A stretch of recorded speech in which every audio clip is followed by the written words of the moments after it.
Welcome to the Talk Legal to Me podcast. I'm your host, Shanita Q, and I'm joined by my co-host, Alexandrea. Today we're going to be talking about a controversial case that I'm sure a lot of you have heard about, which is the Karmelo Anthony trial. Talk legal to me. Talk legal to me. This episode of Talk Legal to Me is sponsored by Golden Law. Golden Law helps individuals, families, and business owners protect what matters most. Whether you're planning your estate, starting a business, navigating probate, or dealing with real estate matters, the right legal advice can make all the difference. Because the truth is, many of life's biggest challenges can be avoided with the right legal planning in place. Golden Law is committed to helping individuals and families protect what they've built and prepare for what comes next. To learn more, visit goldenlawpc.com. I believe on June 10th, the verdict was reached and he was convicted of murder of Austin Metcalf. I would like to first, start by saying that this case is, in my opinion, a tragedy for both families. We have two young men, who both of their lives were basically lost, in my opinion, one tragically. And so this has been a hot button topic of issue or topic of discussion since the incident happened. So, Alex, this is one of the cases or discussions that you thought would be a good topic for us to discuss. So why don't you start us off and let's get into it. Why did you want to discuss this case? Why is it so prevalent right now? I think it's important to just have these discussions around this is a situation that actually really happened. I'm an avid TikToker, so I saw a lot of interesting conversations on TikTok about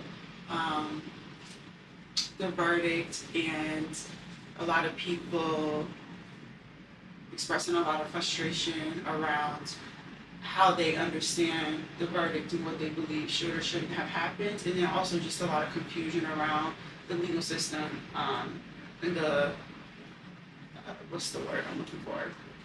The nuances that go behind it. And so I think that there's kind of two separate things that go hand in hand. There's like an emotional aspect to it, and the racial disparities that are prevalent in America, but then there's also the legal realities of what have to be considered and discussed.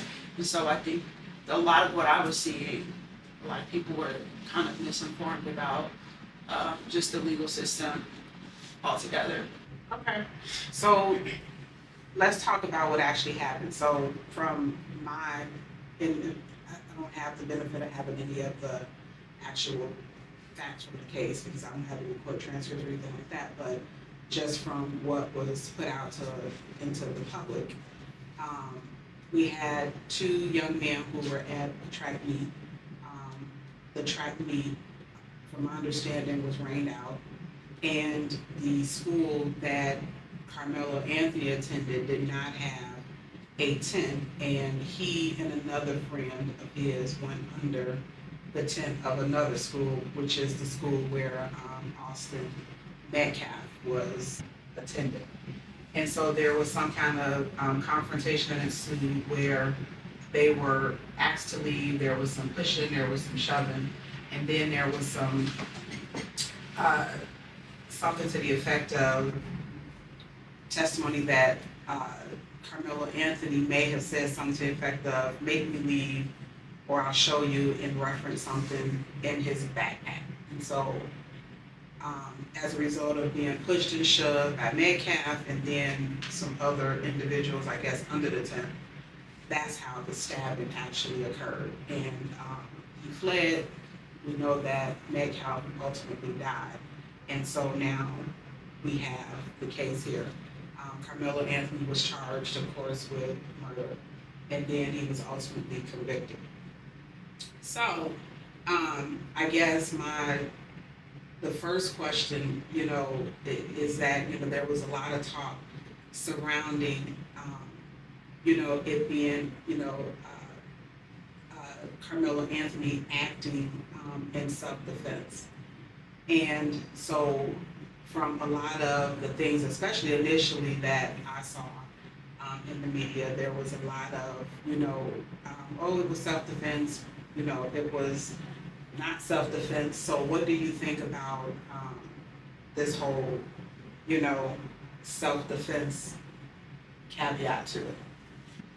So a lot of what I saw people being misinformed is that they think that because self-defense because he was defending himself, or he raised self-defense as his defense to being charged with first-degree murder, just because self-defense is a legal defense, they think that he shouldn't have been charged with a crime at all because it's legal for you to defend yourself, quote unquote. But that's not necessarily it's just not how it works. Prosecutors can charge people with crimes, even if there is a defense to whatever crime they will charge you with. So a lot of people were confused with that from what I saw, because they say you have a right to defend yourself. Some people are of the opinion that he was, bullied repeatedly by the victim. So there's he shouldn't have been charged at all, which is not necessarily that's not how things go. Prosecutors have a lot of discretion in how they bring crimes. Or bring charges for crimes. Charges for crimes, So, I guess from my perspective, when it comes to being charged, so when someone is killed, the prosecutors have to decide, number one, not that if someone should be charged just because someone was killed, but I think what they're looking at also is, if charges are filed, can you, will they be able to get a jury, a conviction as a result of those charges? And so, in looking at whether to charge an individual, they have to look at all the facts surrounding the situation. And so in this situation, we already know that he was charged, right? And I think most people would, assume that if somebody, is killed, that charges are going to be filed, especially in that manner of some sort. I'm not surprised that there were charges filed. Now, when it comes to defense and the act of self-defense, well, even before we go into the act of self-defense, if we talk about murder and what murder is, the statute for murder, and I actually looked up the statute for murder in Texas, and it says that a person commits an offense if the person intentionally or knowingly causes the death of an individual, and then intends to cause serious bodily injury and commits an act clearly dangerous to human life that causes the death of the individual. And so if we take those elements and look at what we know with respect to the facts of this case, we know that there was, we don't know if there was an intent, number one, in my opinion, to cause the death of an individual. We know that there was an argument, we know that there was some confrontation, but we don't know, at least I don't know, that, and that's probably what the state had to prove, and why he had to, the defense had to try to raise doubt with respect to, is whether that first element of intent, was there. Intent is always the very first element of murder, right? I know because this was a confrontation that happened, at the same time.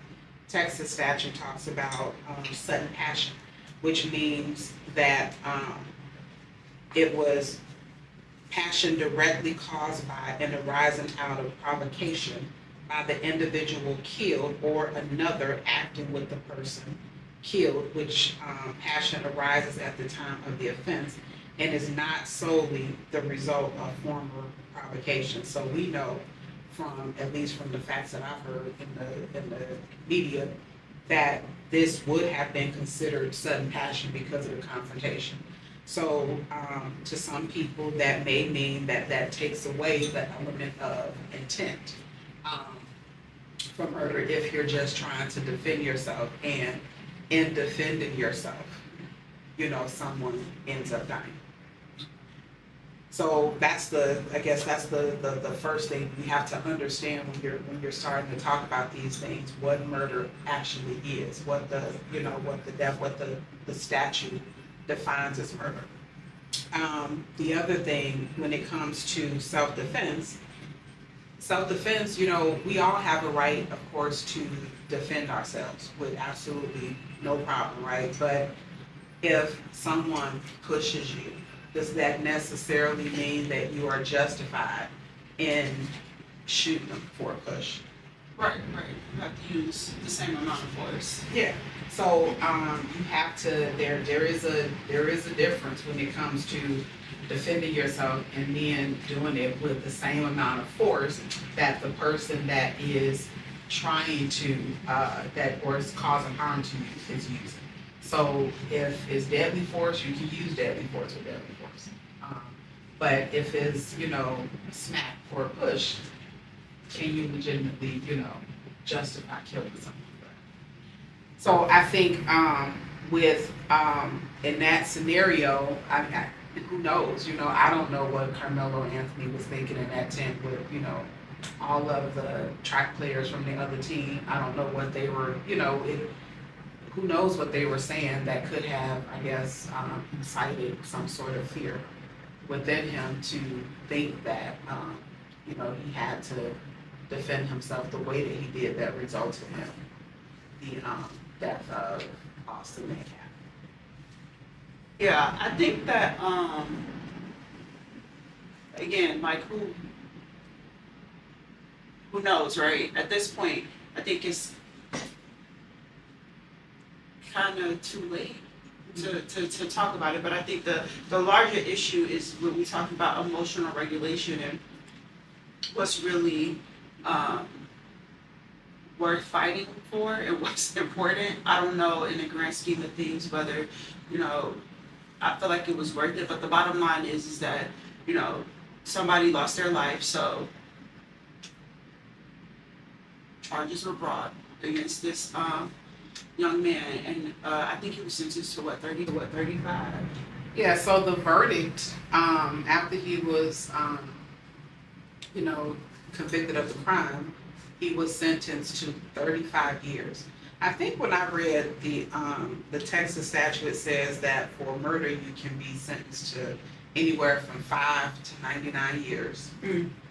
And you have to serve a minimum, 50% of your sentence, but or 30 years, whichever is less. So in this scenario, with 35 years for Karmelo Anthony, he would, 50% of 35 is 17 and a half. Yeah. So, or 30 years, whichever is less. So he would have to serve at least 30 years if this, under this verdict, before he would be able to be free. And if he's 18 now, it'll put him well into his 50s before he gets free. So I think the outrage, more from what I've been seeing in the media, is more in line with number one, the sentencing. If for people who felt like he acted in self-defense and it was justified, of course the verdict is a problem. But when you go beyond the verdict, when you look at the sentencing where the judge has some leeway and some discretion in giving it, because the statute says 5 to 99 years, is 35 years a fair sentence in light of what was done and in line with and in light of crimes, that are being committed every day? Right. So, I think that from what I've been seeing in the media, the verdict is, or the sentencing is what got a lot of people. The sentencing is ridiculous. 35 years for stabbing somebody is a lot. Like, But it's not just that, it's stabbing and ultimate death. right? Yeah, but 35 years is a lot. 35 years is what? That's a lot. Considering all of the circumstances in totality, it's a lot, I think, personally. Especially you talking about a young man, he has no former charges. It's a lot. I don't know if the situation were any different. If the situation were different, that he would have got 35 years. And So so you when swap the facts. If you totally swap, if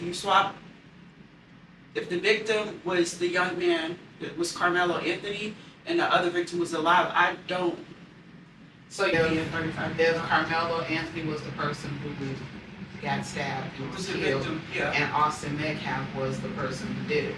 Yeah, he's not getting 35 years for doing that. Because all of a sudden he's looked at as a child. That's the thing. Black children are not black children. All of a sudden he's a man. So you don't make him pay for a crime, even though we know that 18 is very, you would consider an adult, but he's not an adult. So Black you're- children are not afforded to be children and grow up. So what do you unpack that? What do you mean unpacking? Unpack, what do you mean? So because Karmelo Anthony is a black adolescent, he's going to be treated as if he is a 35-year-old, a 25 or 20-year-old man who knows better. Out of system? By the system, Okay. yeah. By the judge who's sentencing him to 35 years. Whereas if it was, the victim, what's his name, Austin Metcalf, is going to be looked at as if he's actually 18, who is not fully, like his brain is not fully developed and functioning. He's going to be looked at as an 18-year-old. So is that, in your opinion, why you think there is such an uproar, in society with respect, I think, from the black community with respect to this verdict? Well, I think this is bigger than just a black issue. Okay. I think it's a world issue. Racism is a world issue. It's not only black people that are negatively impacted by it, but I do think that is a part of the outrage, because it's, when you talk about, it kind of plays into the whole mass incarceration system in and of itself. And when we break down these different topics or these conversations, it's implicit. It's implicit in the conversation. So on one hand, there has to be some time compensated for this life. This child didn't deserve to lose his life. But also 35 years that was one heck of a crime. And so when we talk about sentencing, especially we're in Texas, it's a red state, the race factor is not eliminated. Well, I do think that you can't get around the race issue in this scenario, because you had a black boy who ultimately killed a white boy. And in Texas, like you just, identified. But I think that the disparity that we see in sentencing and conviction rates of, black boys, black men, black young men, compared to their counterparts, it is disproportionately higher, and you do get, higher sentences. And the larger problem is definitely a society problem. Now, how we're gonna fix it, I think the way we start to is, you need uniformity, in the laws. Now, all states have their own, separate penal code, but if you're talking about murder, and if we know that murder or crimes in general, the facts dictate what is going to, what's going to happen, or how a judge might sentence you based on those facts.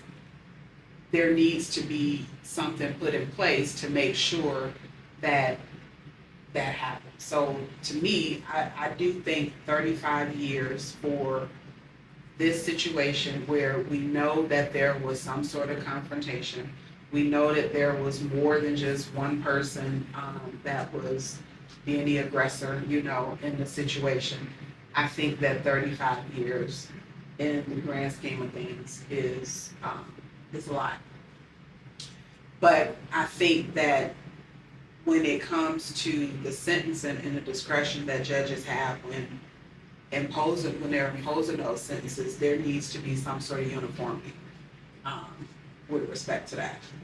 Well, so the issue is that there's this like color blindness effect in any laws. So my belief is that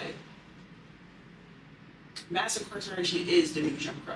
So whereas before we had laws that just explicitly stated black people are not allowed X, Y, and Z. Black people are 3/4 of a person.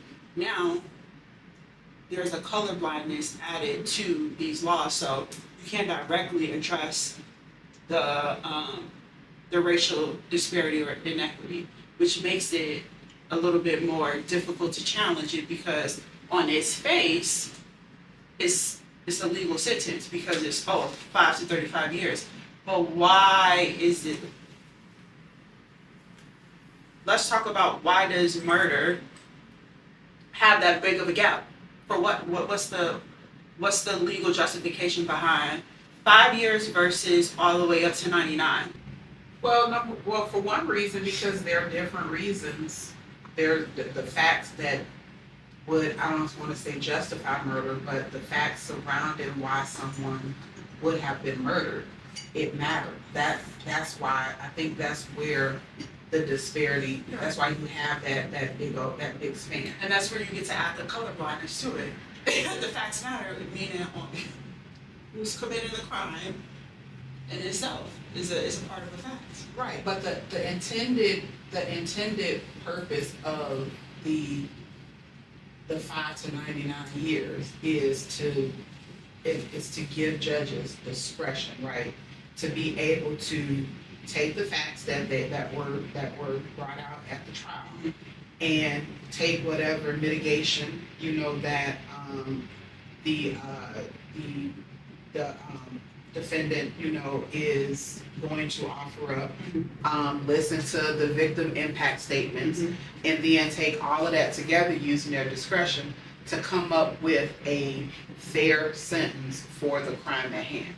Now, in this particular scenario, I think the outrage is if that was done, how did you end up with 35 years? So what I'm arguing is that the fact that is taken into account is the skin color fact. So you're saying only because he was black he got 35 years? I'm not saying that's not the only reason why, but it's a significant part of it. It just is. It's just not, there isn't anything that we can point to justify it outside of the historical context of racism. Because on its face, 5 years to 99, 35 right in the middle, it appears like it's a fair sentence. Just on the face of it. But the rest of the surrounding facts, it just doesn't really make sense to give an 18-year-old first offender. It's not even, he stabbed him. It's not like it was more gruesome than it needed to be. I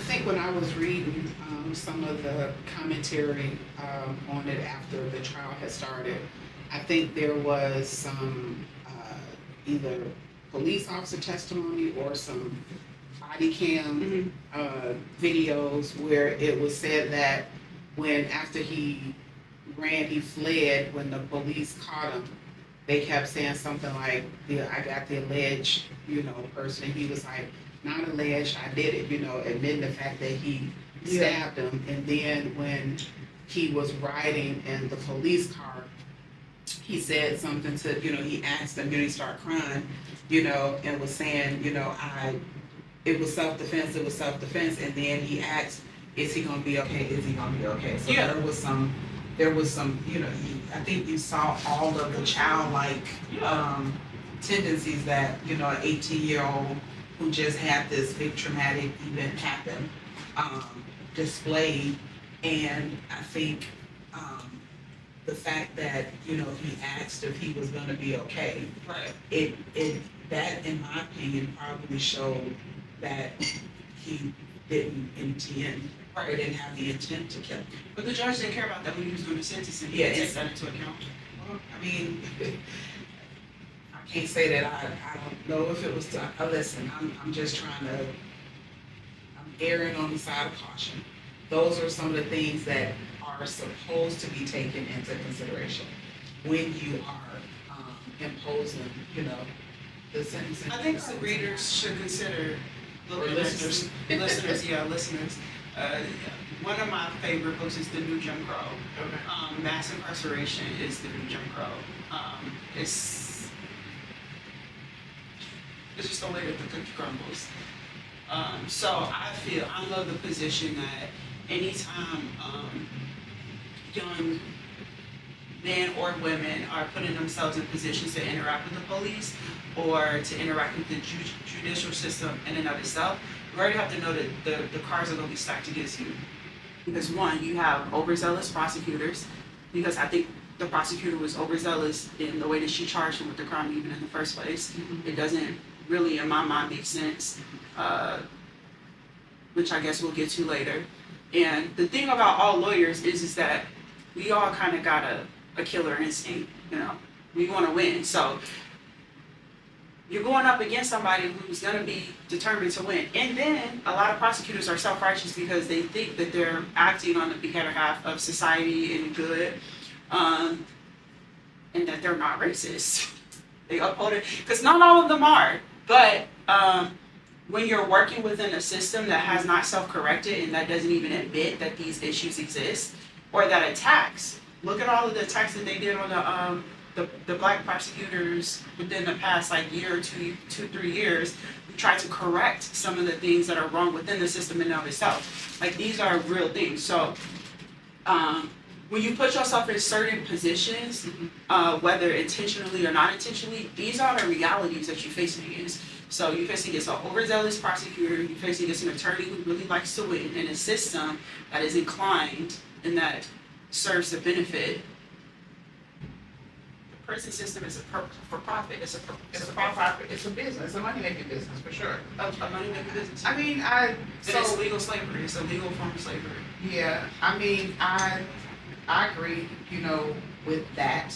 And I tell people all the time, one of the reasons why I never wanted to practice criminal law is, for two reasons. Number one, I did not want to be because if you work in a prosecutor's office, you have little, in my opinion, little discretion whether you can bring a charge or not. If the head prosecutor, the prosecutor of that county, says charges get filed, if you work there, you bring the charges, and you have to, we all have an ethical obligation, to defend our client and represent them, as best as we can. But I do think the prosecutors, they've got it's a powerful position. It's a powerful position for the head prosecutor, the head person in charge. But to a person, but if for the person who coming in that's just, low on the totem pole, out of law school, happy to have a job, you don't have any discretion. And if you're trying to move up the ladder, you need to get you need victories, you need wins, you need convictions, you need. So you want to get pleas. Exactly, which means that you, in order to do a good job, you have to have those things. If you're losing all your cases, you better believe you're going to get fired or you're not getting promoted. Not at all.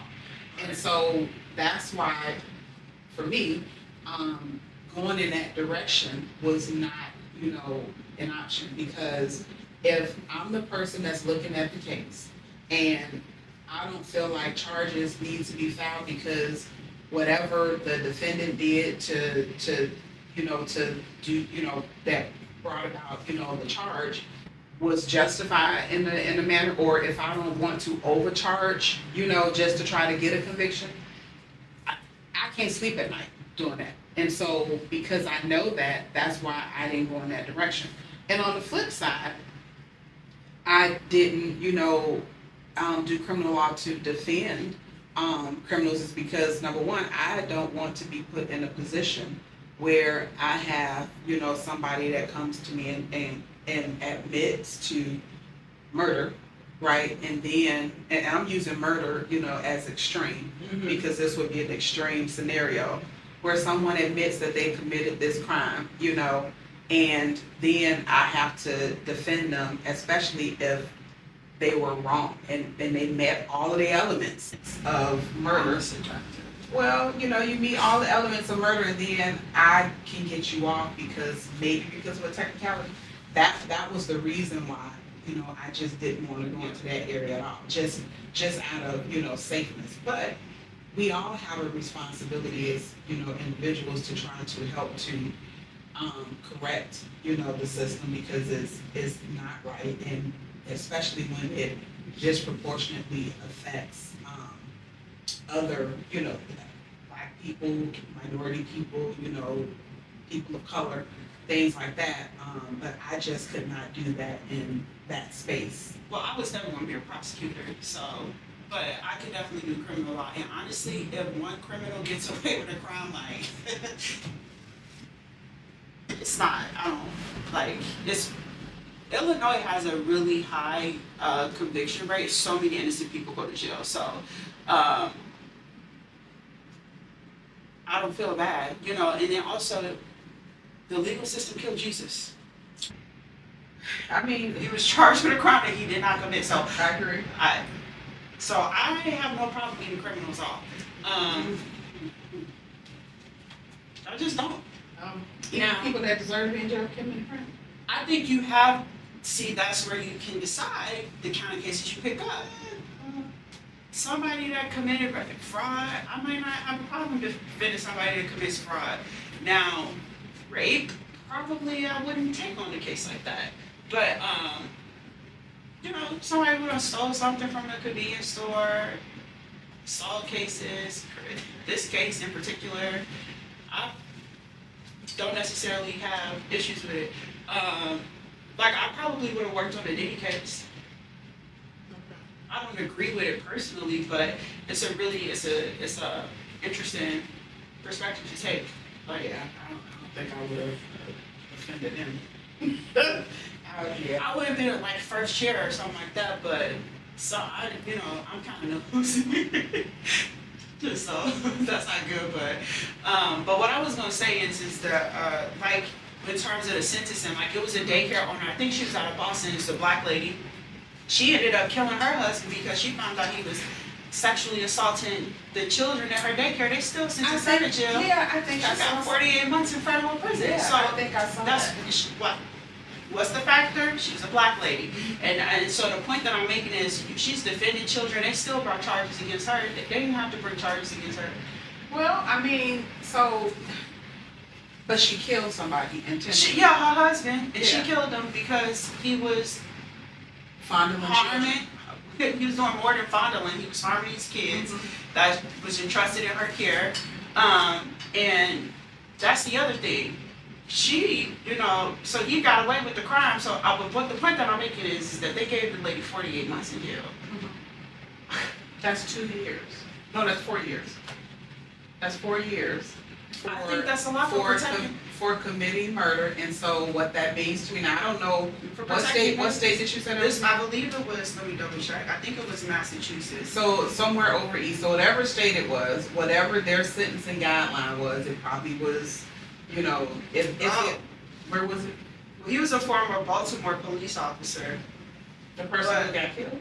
Yeah. That's interesting. It was a Maryland daycare owner. Okay, so she was in Maryland. Mm-hmm. So whatever the Maryland statute She was. shot him in a Washington D.C. hotel after discovering he'd been abusing children. So she went there premeditated with the intent to kill him, is what it sounds like to me, without knowing the facts. And let's just say if Maryland, penal code has, sentencing guidelines from 5 to 99 years, right? I could clearly see, because, judges get discretion in imposing a sentence when, they listen to the victim impact statements, the parents of the children that was molested. When they listen to the mitigation for her and then hearing the testimony and the evidence that she went to kill him because of what he did, at her daycare to these children. The judge probably took that into consideration and gave her 4 years. I guess a Because and so my point is, those are mitigating facts that the judge is supposed to use. And so sometimes, because we all have biases, judges have biases, even though, they are, they take an oath to be able to set those biases aside in order to render a fair and impartial sentence or decision if they're making an ultimate decision and not a jury in cases. And so sometimes in this Karmelo Anthony case may be one of those such times where that bias was not set aside. Could be. And I think if I had to go out on a limb to say, I think I would probably say that it probably was not, especially given the stuff that we know, that we got wind of just in the media and not having the benefit of having everything. We know some things that were done to kind of offer, some sort of mitigation. Yeah. In this tragic situation for two families with needed. Yeah. And it didn't have to be set aside because this was a young black boy. So that's the whole point to me. And I think when we talk about just quick back to the criminal aspect, these are people who are committing crimes. You know what I'm saying? So they have full stories, and not everybody has this scarlet letter of being a criminal. So even with this young, in this situation right here, I do think that they're appealing. I don't know how successful they'll be or what even the grounds for the appeal is. Yeah, so that was what I was gonna bring up next. So now, since the verdict is in and he's been sentenced and he's, in jail, he has the right to appeal. We already know that he did file an appeal. And he has a brand new legal team of lawyers. I think it's 5 or 6 lawyers on his appellate, his team for his appeal. So from my understanding, they should be copiously, reviewing the trial court record to see if there was or what judicial error, could have been made so that they could raise those issues on it. What's the standard of review? Did we look it up? So it gotta be, I think the standard of review has to be, judicial error. Okay. I think I thought I read somewhere they were gonna, argue ineffectiveness of counsel, but I'm not sure that that's gonna really work. Yeah. Look and see what they,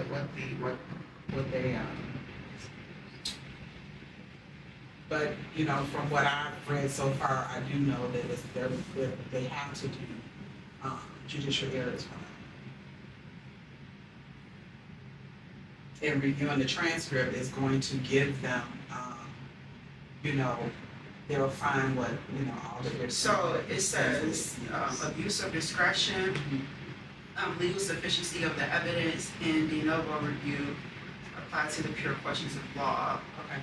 And then the defense is specifically examining issues like the jury selection irregularities and the instructions provided for self-defense in Texas. Okay. So, in reviewing the record, they'll listen. So here, this is one thing I did want to say. Now, part of the appeal might be, if it's not, it should be, with the jury selection. Yeah. What we do know is he had an all-white jury, and I think from what I read, there were maybe three or four black women that were on the that were in the jury pool, and they were selected. They were successfully removed even after they did the Batson challenge. Wow. And so, and the reason the reason that they said that they were all three of them. This is my thing. All three of them were successfully removed because they were teachers of children, small age children or something like that. And so I remember when I was reading it, I was thinking to myself, I'm like, so they were successfully able to get all three of them off because they were teachers were taught in the school system, like all of them. Under the same, you use the same argument to get rid of all three, and that was able to fly. That was the thing that stuck out, to me. Now, who knows? That doesn't mean that those three black women, had they been on the jury, that the outcome would have been different. But it also don't mean that the outcome would have been the same, because we'll never know, right? Yeah. So the appeal, is next, and I think both sides are probably gearing up, for a fight. But I can definitely say that I think that the 35 years was a lot from what I know. Yeah. I mean, I wish the defense the best, because yeah. Okay, so Alex, I guess in ending out this segment, this was a great talk. This, of course, is controversial to everyone, but I guess as we always close, I'm going to ask you, what is your closing argument? My closing argument is that just because a defense, like self-defense, can be raised, does not mean that someone can't be charged with a crime. Okay. You can defend yourself, you can, but you might just know you have might to still face be charges. you might be indicted. You might be indicted. You can still be indicted. Just because you have a legal defense does not mean that you will not be brought charges. Might not be indicted on charges. Okay. All right, and I guess if my closing argument from today would be, if when you are, murder is, it's an intentional act.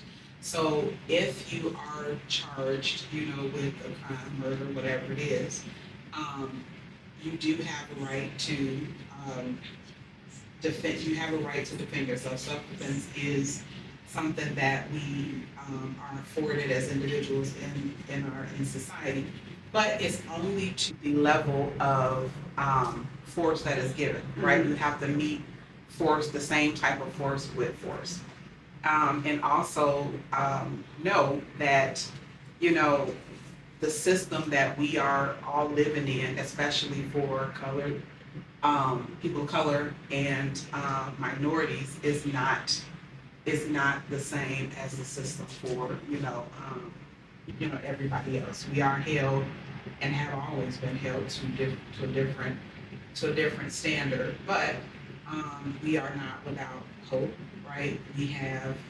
There are tons of lawyers out there who are qualified and can provide very good and adequate counsel. I just think that we need to do our best to make sure that when these things happen, that people are the right attorneys and have the ability to pay. And things that we all can do is we can all help in that regard. Even myself, even though I don't practice in criminal law, but I do try to make sure that I can refer people, and I don't have a problem helping somebody, if they needed me to do it. So the closing argument, I guess for me. Oh, that wasn't your closing argument? Well, if it is my closing argument, but I guess to bring it, full circle, with respect to this case in general, it was a tragedy again, for two families. One, but in my opinion, when you have a child in jail, that's a loss, right? Yeah. Because that person is not out here, graduating and, having children and being a productive person in society. Just, they're still alive, but there's limits to what you can do. Just like, if you're, a child that Austin Metcalf, whose life was lost, his life has stopped, at 18. So in mine, it's a tragedy for both families. And I think that as a society, we can use this tragedy as a way to